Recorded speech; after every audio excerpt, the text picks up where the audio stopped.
nosso querido amigo franciscano Eduardo Henrique, vai nos trazer um estudo do Livro dos Espíritos. Pergunta 222. Considerações gerais sobre a pluralidade das existências. Ouvidos bem abertos, como eu gosto de brincar na escola, olhos de ver, ouvidos de ouvir, porque é muita coisa hoje, né, irmão? Obrigada por você estar aqui com a gente. Bom dia a todos. Realmente é muita coisa, né? Essa questão 222 do Livro dos Espíritos, ela é assim, talvez se não a maior, com toda certeza uma das maiores que tem conteúdo dentro do Livro dos Espíritos. O que a gente vai tentar fazer, né? Logicamente a gente não vai trazer todo o conteúdo, não tem nem como trazer todo o conteúdo, mas principalmente nós vamos tentar fazer o seguinte: nós vamos tentar trazer para o nosso dia a dia, né, trazer para a nossa prática diária a questão 222. Inclusive, né, nós já estávamos conversando agora há pouco ali na recepção, é impressionante como que a página de preparação do ambiente, né, via de regra, crava com o assunto que a gente vai estudar durante a parte da manhã. E, inclusive, um dos itens que a gente vai, na hora certa, a gente vai frisar essa situação, né, para a gente poder atentar com muito cuidado, né, prestar atenção com muito cuidado com relação aos nossos parentes. Daqui a pouco a gente chega e fala a respeito disso. Essa questão 222, ela faz parte do capítulo 5, da parte segunda do Livro dos Espíritos, Mundo Espírita ou Mundo dos Espíritos. Só que a gente sempre gosta de falar, né, só por uma questão assim de posicionar, né, e outra coisa também importante, né, eu descobri agora nessa madrugada que o grupo tem um Facebook, né, onde tem as gravações, etc. Né?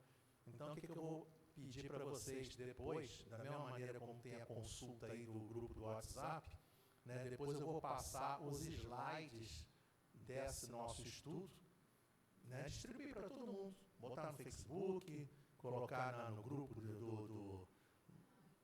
no canal do YouTube já vai ter, né? Mas só tem quando eu estou querendo passar as imagens, né? Porque a pessoa quiser pegar a imagem, olhar, porque, por exemplo, esse primeiro slide aqui, eu não vou despender tempo falando a respeito dele, não, tá? Eu só vou dizer a vocês que o capítulo 5 é como se fosse um resumo do capítulo 4. E o capítulo 4 trata tudo isso que está aqui. Né? Então, estou aqui dizendo cada um dos temas do capítulo 4 com cada uma das questões do capítulo 4. Termina o capítulo 4, termina na 221. E a 222 vai ser justamente considerações sobre a pluralidade das existências, que é o capítulo 4.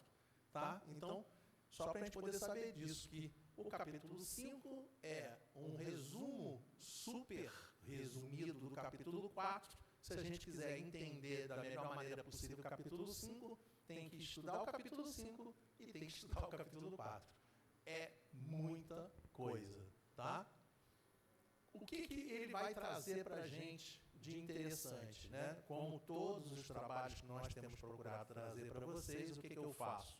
Muitas das vezes eu copio e colo. Copio o que está dentro do Livro dos Espíritos, colo, e a gente lê o trecho e raciocina a respeito do trecho.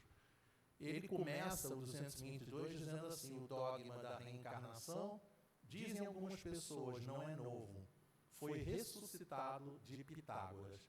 Aqui é muito interessante a gente perceber que essa palavra dogma, né, que muitas das vezes dentro da doutrina espírita se costuma dizer que a doutrina espírita não possui dogma, mas assim, o princípio do princípio, né? A palavra que melhor consegue discriminar, consegue descrever o que significa dogma é princípio. Então, quando a gente lê isso daqui assim, ele está querendo dizer simplesmente o seguinte: o princípio da reencarnação, dizem algumas pessoas, não é novo, foi ressuscitado de Pitágoras. Quem era Pitágoras? Era um filósofo matemático grego e que ele trouxe à tona o conceito da metempsicose. Só que esse conceito da metempsicose é o quê? É um sistema, né, filosófico que é trazido de tempos, sabe, lá do Tresantonte, entendeu? É muito tempo. Lá da parte dos indianos, né, ou hindus também serve, e dos egípcios. E aí, como é que eles funcionam? Eu trouxe essa imagem aqui para a gente poder entender. Na cabeça da pessoa que acredita na metempsicose, ela imagina assim, que a pessoa nasce, homem, né, nasce, cresce, vai ficando mais velho, chega num determinado momento, né, da mesma maneira que é visitado pelo anjo da vida, é visitado pelo anjo da morte. Repara que isso é tudo metáfora, pelo amor de Deus, tá? E aí ele diz assim, que quando vai renascer, pode renascer sobre diversos aspectos, como cavalo, como foca, como peixe, né, como urso, como não sei o que, e por aí vai. Quem acredita na metempsicose, por exemplo, isso é uma coisa que muita gente até hoje acredita. Né? Me lembro uma companheira que chegou uma vez para a gente e falou assim, na próxima encarnação, se Deus quiser, eu venho gato. Né? Aí eu falei, tá bom, tudo bem, a gente vai discutir com ela? Não vai discutir.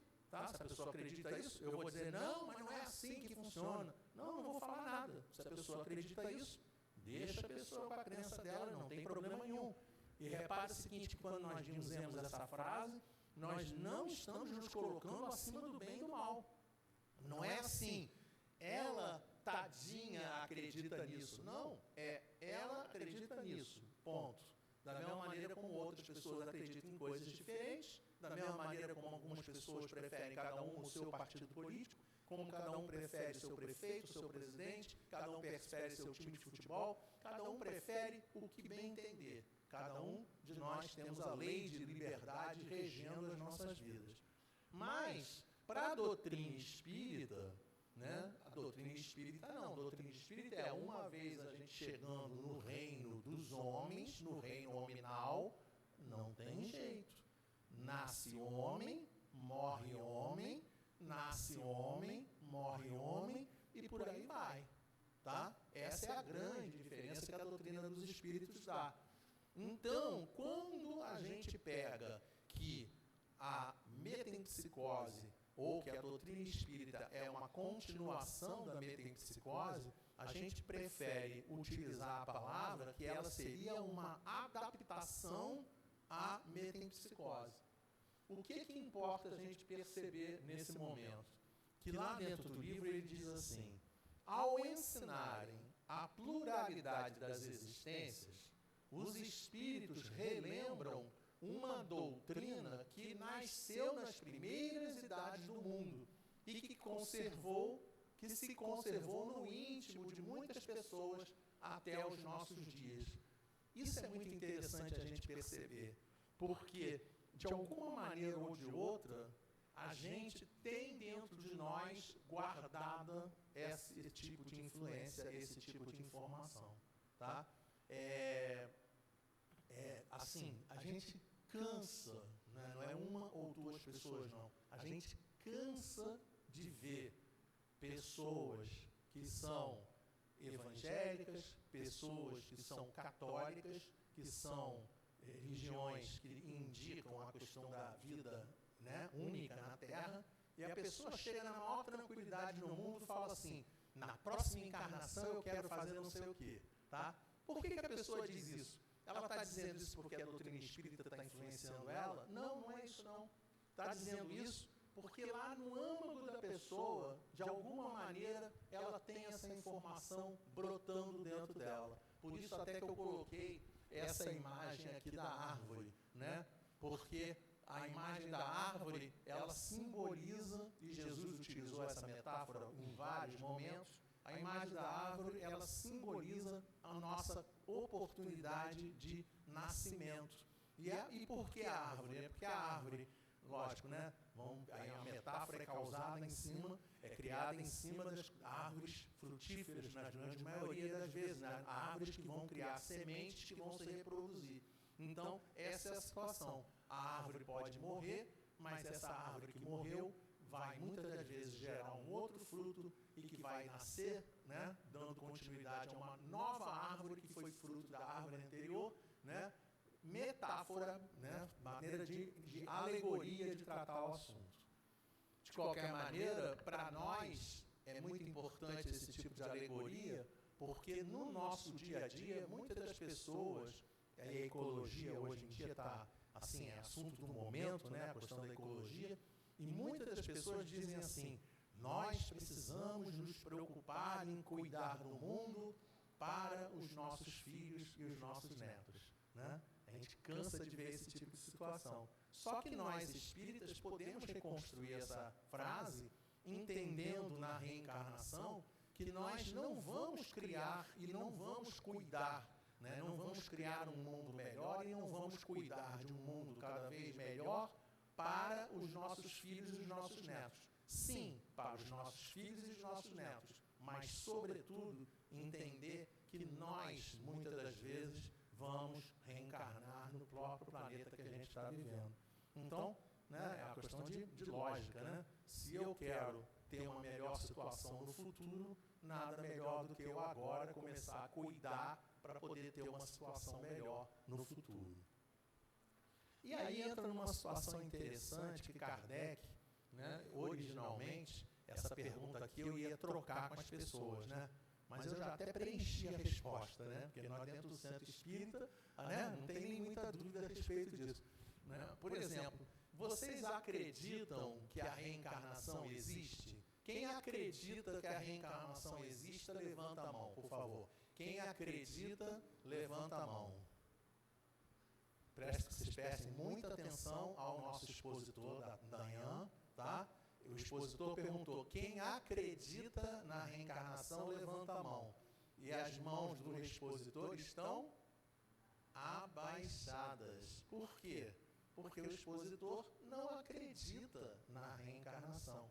O expositor tem certeza sintética, analítica, de cabeça para baixo, cabeça para cima, invertida, da maneira que vocês quiserem, né? A gente já trabalha anos e anos a fio atendendo companheiros desencarnados nas reuniões mediúnicas.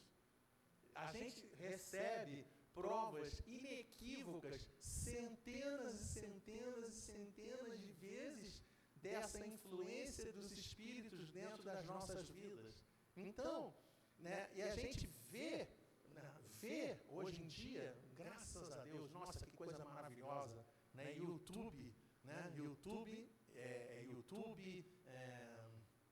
facilita a minha vida aí, gente, YouTube, Facebook, Instagram, Reels, não sei o que lá, todo mundo está entendendo o que eu estou falando, tá?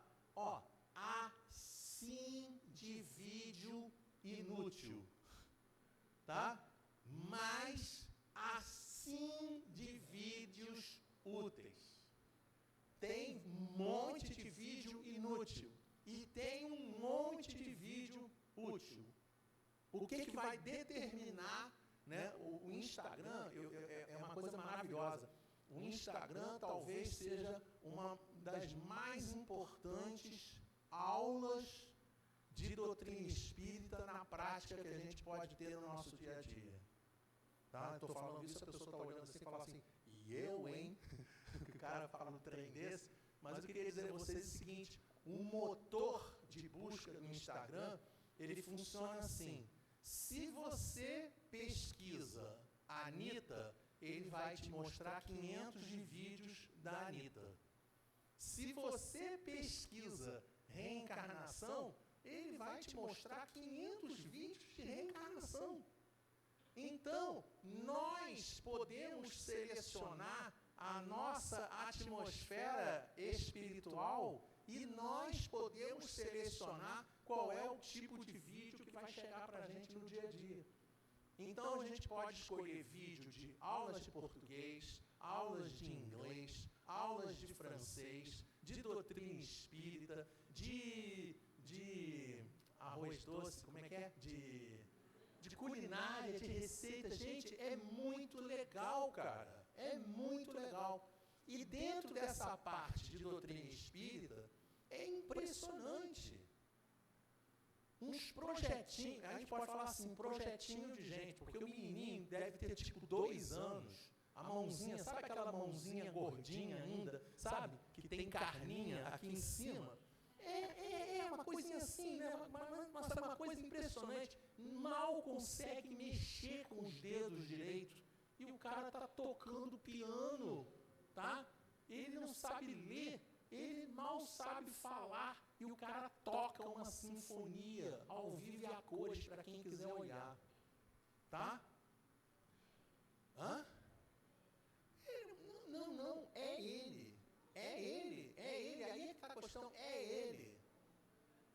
É ele porque ele adquiriu esta destreza e este conhecimento de outra vida. Existe um compositor chamado Liszt, tá? Existe uma música desse compositor chamado Liszt que só 3 pessoas dentro do planeta conseguem tocar hoje em dia.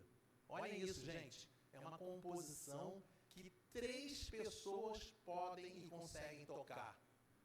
Uma delas é um cara que eu não me lembro quem é, a outra é uma pianista topo de linha, e a terceira pessoa, um companheiro cego de nascença. Eu não sei se vocês compreendem o que eu estou querendo dizer, ele toca sem ver o que está tocando. Ele toca na perfeição sem ver o que está tocando. Não tem pauta. Aonde é que está aquele conteúdo? Está todo ele dentro do Espírito. Aquele Espírito tem aquele conhecimento. E isso acontece com o piano, acontece com o violão, acontece com as ciências, acontece com a matemática, acontece com a medicina, acontece em tudo quanto é canto. Pessoas que vêm, uns projetinhos de gente que vêm e conseguem ter acesso à sua bagagem anterior. Então, para o nosso caso, não tem mais esse tipo de dúvida. A gente já não tem dúvida, já não é mais uma questão de acreditar em reencarnação. Nós temos a certeza ampla, geral e irrestrita da existência da reencarnação. Porém, o que o Kardec fala? Ele fala o seguinte, presta atenção, não faz diferença se você acredita ou se você não acredita. Tá? Por quê? Porque se você acredita na reencarnação, sabe o que vai acontecer? A gente vai nascer, morrer, né? Vai nascer, vai desencarnar e vai nascer de novo. Tá? Isso para aqueles que acreditam. E para aqueles que não acreditam? Aí já vai ser um pouquinho diferente, porque eles vão nascer, vão morrer da mesma maneira e depois, mais tarde, vão renascer novamente. Então não faz diferença acreditar ou não acreditar. E Kardec percebe isso. E aí Kardec começa a fazer várias analogias de como que os espíritos, né, olhando as situações, essa situação da reencarnação, como que eles se comportam. E aí eu fico impressionado, por quê? Porque dentro da preparação do nosso ambiente, dentro da prece, a gente teve exatamente esse assunto sendo tocado. Muitas das vezes a gente vê a pessoa que está doente, né, e a Terra, com toda certeza, ela é um hospital, né? E aí a pessoa chega em determinados momentos e fala assim, já sofri hoje, mas, e não quero tornar a sofrer amanhã. Qualquer que seja a sua má vontade, isso não o fará sofrer menos amanhã e nos dias seguintes, até que consiga curar-se. Uau! Repara, não depende de nós querermos não sofrer na vida seguinte, tá?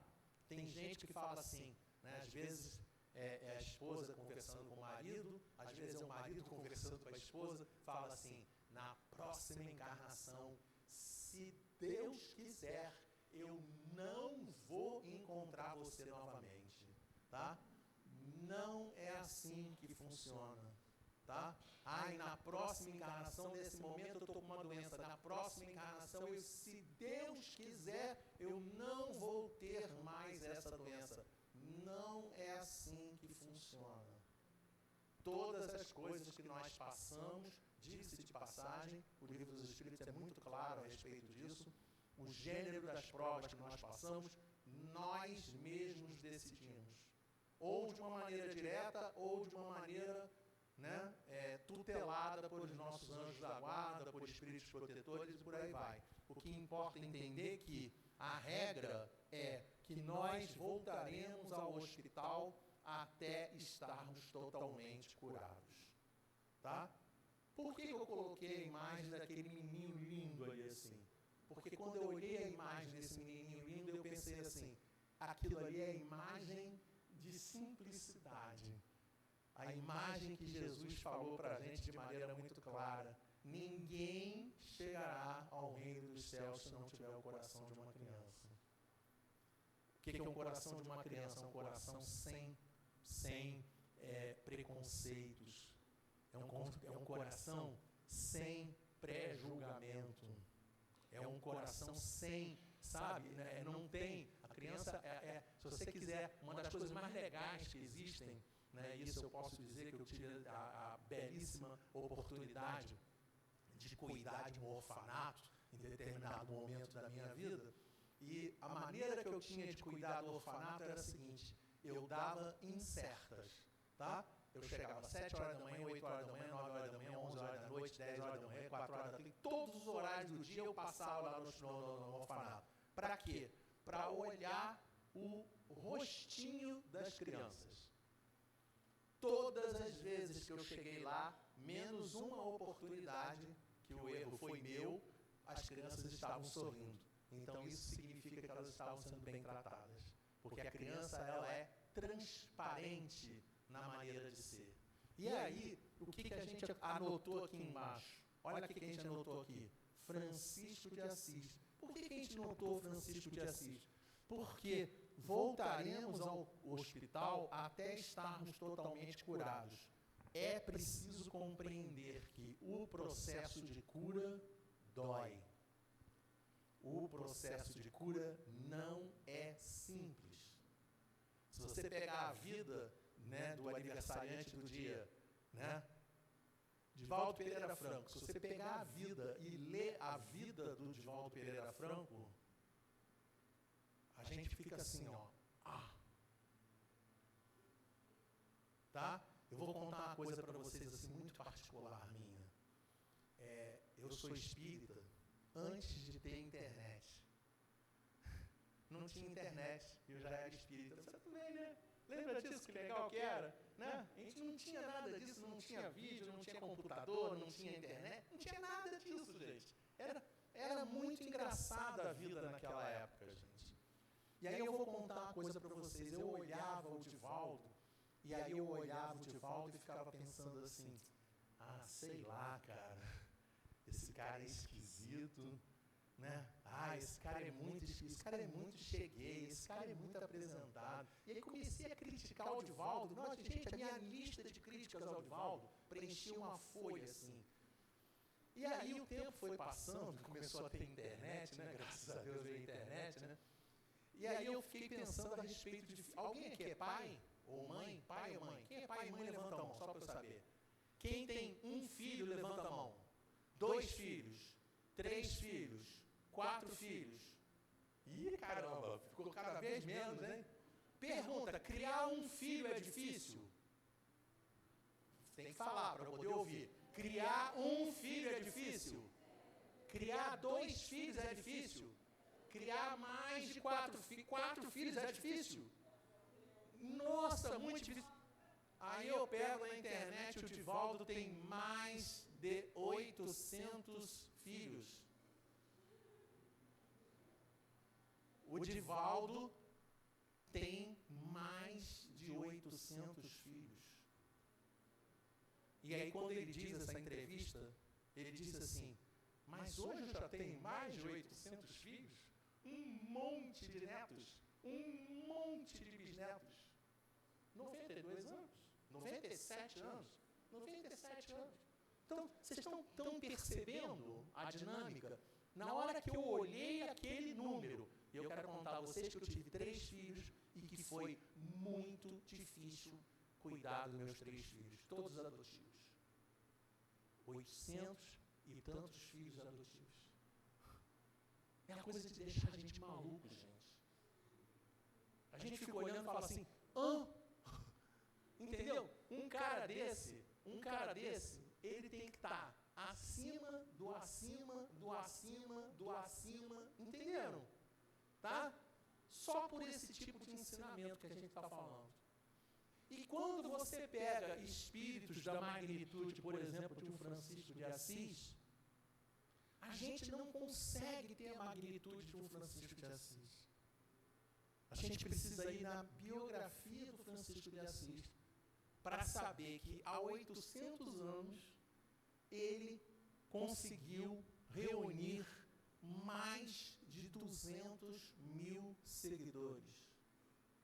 Sem internet, sem telefone, sem luz, sem papel, sem nada. Era a época do não tinha nada. Entende? Tudo você olha para qualquer lado, não tinha nada. E ele teve 200 mil seguidores, mais de 200 mil seguidores.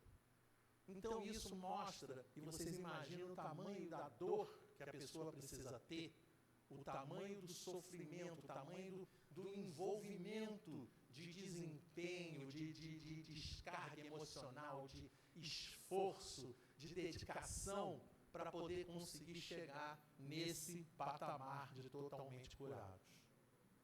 Kardec diz que a Terra também é analogamente uma prisão. Muitas das vezes, durante a reunião mediúnica, o Kardec estava escrevendo a respeito disso, e eu fiquei lembrando da quantidade de vezes em reunião mediúnica que o Espírito falava assim, eu não quero reencarnar. Mas assim de vezes, não é? Não, eu não quero reencarnar, não quero voltar a viver. Aí a gente vira para a pessoa e fala para a pessoa assim, mas meu amigo, não depende de querer. Se você não quiser, vai acabar que você vai ser trazido sem querer. Então, nada melhor do que querer. Nada melhor do que você se adaptar à vida. Começar a entender como funciona a vida.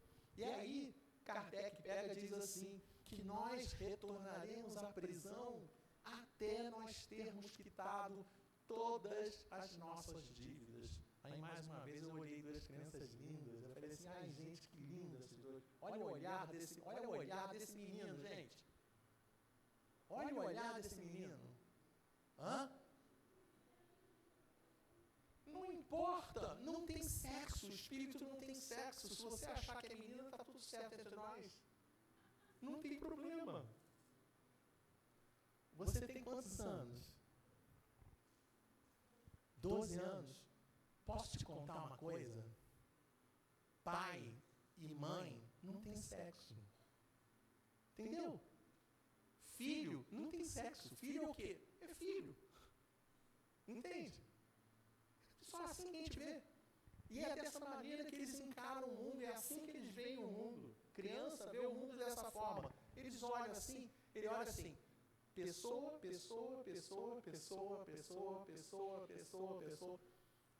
Tem vídeos também na internet, tem um vídeo que é espetacular, que o garotinho olha para uma, né, era um homem se fazendo estátua, né? Mas o menino não sabe que é uma estátua, que é um homem. Ele está achando que é uma estátua. Ele olha a estátua e vai lá e abraça. Entende? Por quê? Porque na cabeça da criança as coisas são simples. E é isso que a gente precisa acabar fazendo um dia. Nós precisamos começar a tornar as coisas mais simples. Entende? Não é o homem e não é a mulher. É um espírito. Não é um idoso, não é um novo. É um espírito. Eu uma vez estava fazendo um seminário em Macaé.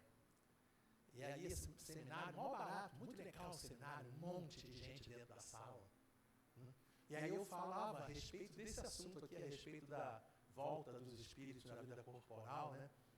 E aí em um determinado momento, né, falava dentro do texto que a gente conversava, que a gente tem que se dedicar, aproveita todo o tempo que você tem, né, vamos lá, se dedica, vamos lá, a gente precisa fazer, tem que se dedicar, né? E aí, às vezes, esses conteúdos não entram dentro da gente. E aí, o que aconteceu?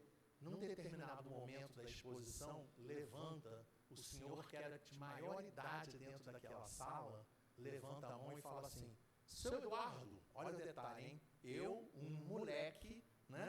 E ele olha para mim e fala assim, seu Eduardo, aí eu já gelei, né? Falei assim, ai meu Deus.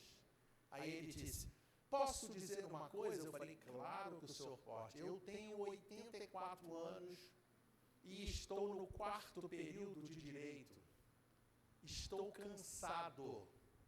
Trabalhei a vida inteira. Estou estudando faculdade agora, mas eu não aguento mais de tão cansado. As pernas cansadas, a vista está cansada, eu estou cansado, doente, cansado. Ele só tinha notícia ruim, gente. Não tinha nenhuma notícia boa.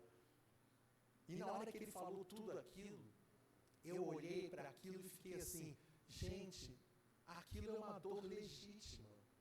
Vocês estão entendendo o que eu estou falando? Vocês estão compreendendo o que eu estou falando? A pessoa que está contando isso para você, aquilo é uma situação legítima. E aí, diante daquela questão, eu fiquei calado, eu não consegui falar com ele. E eu quero dizer a vocês que nenhuma pessoa dentro daquele salão conseguiu virar e falar alguma coisa para ele. Porque todo mundo tinha um profundo carinho e respeito àquele companheiro que era o mais idoso dentro do ambiente. Nisso, o molecote de 16 ou 17 anos, lá no final da sala, levanta a mão e fala assim, seu Eduardo, eu posso fazer uma pergunta? Aí eu falei assim, meu Deus do céu, eu já apanhei do mais velho, agora eu vou apanhar do mais novo. Aí eu falei para ele assim, fala meu filho, pode falar o que você vai querer trazer para a gente. E ele disse assim para mim, não é com o senhor que eu quero falar, não. Eu quero falar com ele, aquele senhor que está ali. E aí nós olhamos e falamos assim, hã? E ele disse para o senhor, meu senhor, nós somos espíritas, cristãos. Nós acreditamos em tudo que Kardec e os espíritos superiores trouxeram dentro das obras fundamentais da doutrina espírita. Pois eu gostaria de dizer para o senhor o seguinte, nunca desista, porque o senhor não sabe se na sua vida futura o senhor será um juiz ou um advogado. E ele falou dessa maneira, na hora que ele falou dessa maneira, eu fiquei quadrado, já estava quadrado, fiquei mais quadrado ainda. Eu olhei assim para ele, aí falei assim, eu preciso falar alguma coisa, eu preciso falar alguma coisa, eu preciso falar alguma coisa. Aí me veio na cabeça, né, falei assim, finalmente a gente conseguiu perceber quem é o verdadeiro vovô aqui dentro do nosso ambiente. De todos aqueles espíritos. Lógico que eu falei uma coisa em tom amistoso, né? Mas para a gente poder perceber que muitas das vezes é um companheiro menos idade que tem maior experiência espiritual do que nós. E isso, de uma maneira ou de outra, consegue comprovar a questão da vida, das encarnações, da pluralidade das existências. Kardec, em seguida, aperta o botão aí, vai. Kardec, em seguida, diz assim, a Terra é também uma escola. E aí fiquei pensando na reação da criança, né? Mamãe, papai, não quero escola. Não tem essa, gente. Nós voltaremos à escola até nós demonstrarmos que já sabemos e praticarmos, né? Já sabemos e nós praticarmos as leis de Deus. Esse que está aqui é meu filho mais novo. 30 ela vai fumar anos. Já vou aliviar o pessoal, e o pessoal fala, que gracinha, pai, tão nessa idade, pai. Não, esse daí já tem 30 e tantos anos. Né? Mas ele era tão bonitinho, não era bonitinho, gente? Por que eu coloquei a imagem dele? Porque foi o filho que eu mais tive problemas. Esse meu filho aqui, quando chegava de manhã, eu acordava de manhã, sentava para tomar café, aí ele passava por mim assim, rapidamente fazia assim, ó. Aí ia lá dentro, fazia não sei o que lá, voltava. Aí o tempo foi passando, 1 ano, 2 anos, 3 anos, ele já um jovem. Aí eu chamei ele no canto para conversar, falei para ele assim, meu filho, senta aqui que eu quero conversar uma coisa com você. O que você tem contra mim que você nunca me dá bom dia? Pois ele virou para mim e disse assim, como? Eu te dou bom dia todos os dias. E naquele momento, ele falou isso e veio aquela intuição assim, foi assim, sabe um flash? O negócio fez assim, ó, jum! Eu falei, caramba, vai ver que é isso. Ó. Tem que ser em câmera lenta, né? Bom dia, papai. É um enorme prazer vê-lo na manhã de hoje. Como foi o seu noite de sono? Tudo bem? Só que a gente se precipita em julgar as outras pessoas que a gente ama. Entendem? O erro é de quem? O erro é nosso. O erro é nosso. Nós é que não, muitas das vezes, não prestamos atenção aos nossos parentes. E aí, o que o Kardec vai colocando para a gente? Ele fala assim, a doutrina espírita sobre a reencarnação, ela não é tão terrível como julgam. Quem julgam? Aqueles que estão perto da reencarnação. Isso daqui é uma coisa tão séria e tão problemática, que dentro do Livro dos Espíritos eles dizem que o nível de perturbação espiritual do espírito antes de reencarnar é muito maior do que o nível de perturbação do espírito depois que desencarna. Porque tem aquela questão do novo, do desconhecido. Aí o que eu fiz? Olha, gente, reencarnar pode parecer que é uma onda enorme, mas faz de conta que tem um buraco aqui no meio que a gente vai entrar nessa passagem. Não precisa ter medo, não. A gente já reencarnou um monte de vezes. A gente já venceu essa etapa um monte de vezes. Sabe? Quando a gente faz uma coisa várias vezes, a gente pega e diz assim, isso é mole. Alguém sabe fazer arroz? Sabe fazer arroz? Quantas vezes você já fez arroz na sua vida? Todo dia eu faço. Entende? Então se alguém chega para você e fala assim, tem que fazer arroz, aí a pessoa pega lá e faz arroz. Tem que botar 2 xícaras. Não tem 2 não, tem que botar um pouquinho mais. Não ficou, entendeu? Eu não, eu pego a xícara, boto arroz, passo a faca, para poder depois caber 2 xícaras certinho, entendeu? Boto a água e fico olhando assim, para poder ver se está bem em cima do negócio aqui, para poder completar, né? Porque são 2 xícaras de arroz, tem que botar 4 xícaras de água, né? Olha o trabalho que dá. Por que comigo é assim? Porque eu não faço arroz todo dia. Outro dia minha mãe fez arroz. Aí eu falei para ela, vai fazer quanto? Vou fazer umas 2 xícaras de arroz. Ela pegou a lata, fez assim, ó. Aí eu fiquei olhando assim, falei assim, sei. Aí ela falou assim, e você não vai botar água? Não vou. Assim mesmo. Entende? Não mediu nada, não olhou nada. Por quê? Porque já sabe a medida de cabeça. A nossa realidade da reencarnação deveria ser essa. A gente deveria olhar para a reencarnação e pensar assim, gente, eu já reencarnei um monte de vezes. Isso é mole para nós. A gente vai tirar de letra isso. Essa tem que ser a mensagem que a gente tem que passar. E aí lembrei do Chico Xavier falando a respeito disso para a gente, dizendo assim, mostrando para a gente que a reencarnação nada mais é do que a oportunidade que a gente tem de ter uma vida melhor, de refazer a nossa história, de refazer o que a gente não fez correto. E aí ele diz, embora ninguém possa voltar atrás e fazer um novo começo, qualquer um pode começar agora e fazer um novo fim. Não vou comentar esse slide aqui, depois vocês deem uma olhada, ele é autoexplicativo, tá? Isso aqui é muito legal, tá? Muito legal. Nunca desistam, tá? Insista em fazer as coisas corretas. Às vezes dói. Às vezes dói, às vezes cansa. Às vezes frustra. Às vezes você vai dizer eu te amo e a pessoa não vai responder. Diga eu te amo mesmo assim. Nós precisamos nos esforçar e precisamos continuar fazendo o correto.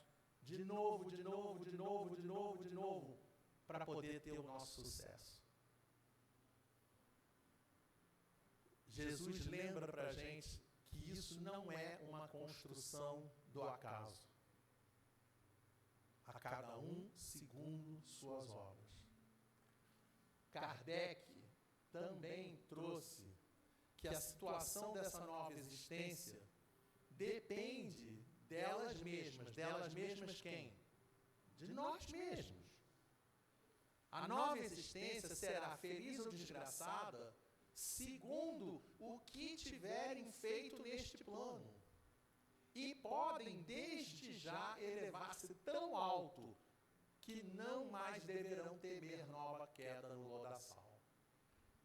O que eu pensei aqui nessa imagem? Duas coisas. Primeira, que Jesus utilizou a nossa metáfora de que nós somos árvores, árvores que devemos ser árvores frondosas, que devemos nos preocupar com os frutos da árvore que a gente significa, que os nossos frutos possam ser frutos bons, frutos doces, frutos de boa qualidade, que nós temos a responsabilidade disso. Mas também lembrei do Pequeno Príncipe. Quando eu vejo esse negócio aqui assim, eu lembro do cabelinho amarelo lá do Pequeno Príncipe e lembro daquela frase apoteótica que diz: tu és eternamente responsável pelo que cativas.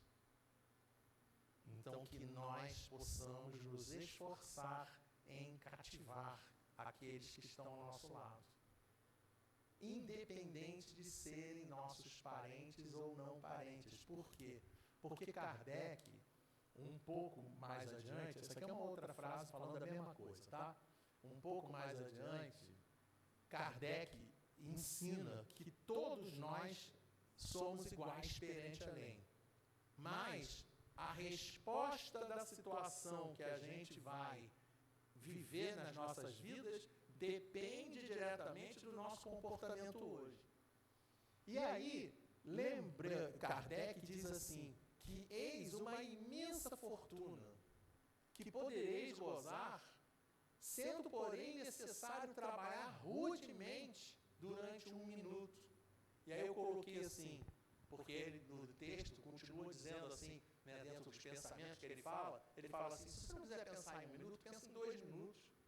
Se você não quiser pensar em 2 minutos, pense em 1 segundo, não importa.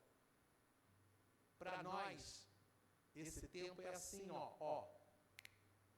Não dá tempo nem de falar ai. Só consegue ver essa questão do não dá tempo nem de falar ai, a pessoa que tem uma filha de 12 anos, sua filha, né? Lembra quando... Lembra? Não foi ontem, lembra disso? É assim, ó. É assim, ó. Não dá tempo nem de falar ai. Meu filho, com mais de 30 anos, quando casou, a esposa dele era católica, eles casaram na igreja, eu estava lá na frente, né? Eu lá na frente, feliz da vida, tranquilo e sereno lá na frente, e aí daqui a pouco eu olho o meu filho entrando na igreja. Na hora que eu olhei o meu filho entrando na igreja, eu falei assim, ué, ele estava peladinho, envolto numa toalhinha, com aquele capuzinho Não, é uma toalhinha que envolve o projetinho de gente, que é uma toalhinha que envolve assim, né, quando ele sai do banho, que aí tem um capuzinho que tem umas orelhinhas aqui em cima de... Aí eu olhei aquela coisinha e eu... Aí eu, não. O cara tá casando, gente. E eu acho que é isso que a gente tem que entender. A gente precisa começar a olhar para os nossos parentes, né? Por quê? Porque os nossos parentes que hoje estão aqui encarnados conosco, muitas das vezes se apresentam para a gente nas ruas. Aqueles que estão nas ruas hoje, aqueles que são nossos companheiros de trabalho, que você olha e fala assim, que cara chato, eu não aguento mais esse cara, que chefe difícil. Às vezes esse cara foi teu pai, às vezes esse cara foi teu filho, às vezes esse cara foi parente teu de uma outra existência. Então, que a gente possa, nós, cada um de nós, possamos investir pesado no entendimento que essa construção, né, claro que aqui assim a imagem que eu peguei é um paralelepípedo em cima do outro, tá? Mas eu queria que a gente conseguisse compreender que não importa se vai durar 10, 20, 30, 40, 50, 60, 70, 80, 97 anos como Divaldo. Isso tudo passa assim, ó, é muito rápido. Para a vida espiritual, isso não passa de 1 minuto, 2 minutos, 1 segundo. É muito rápido. Então, que a gente possa fazer o quê? Que a gente possa aproveitar e que a gente possa se dedicar à construção da nossa vida futura, à construção das nossas vidas futuras. Porque o resultado das nossas vidas futuras depende diretamente desses tijolos paralelepípedos que a gente empilha no nosso dia a dia. Tá bom? Vou parar por aqui. Um enorme beijo para vocês. Que Deus abençoe todos nós. Que tenhamos um ótimo domingo. Graças a Deus. Obrigada, Eduardo. Muito. Eu vou pedir ao Marcel, que hoje está no comando. Marcel, você consegue botar uma musiquinha? Bem baixinho. Aí eu vou pedir se pode desligar ali o refletor, as luzes.